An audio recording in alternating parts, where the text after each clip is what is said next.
Ito mga kapapa, ay nabutan natin si Uncle. Ito isang paraan ng panguhuli ng isda. Ang tawag dito, yung yung gawa sa plywood na isda. Tabla lang, tabla. Ay, tabla lang.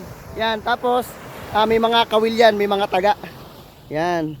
Ano Uncle ang paing mo? Artificial lang yan. Ay, artificial na paing. Oh, crystallite. Ito yung mga huli niya mga kapapa. Silipin natin.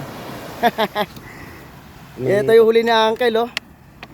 Siriw. Yan. Kanina ka pa Uncle, no? Oh, bago-bago lang. Yan, oh.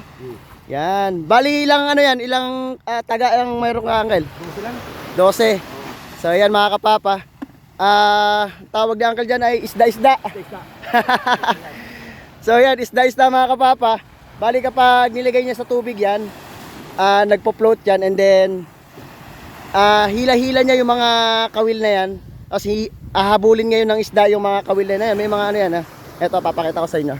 Yan. Yan.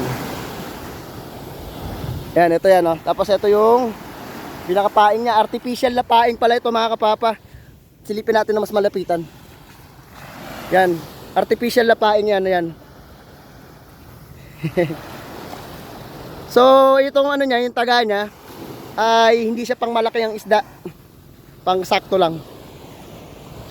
So, yan. Titingnan natin yung ano. Titingnan natin. Iano yan. So, yan na ulit. So, yan. Mga kapapa.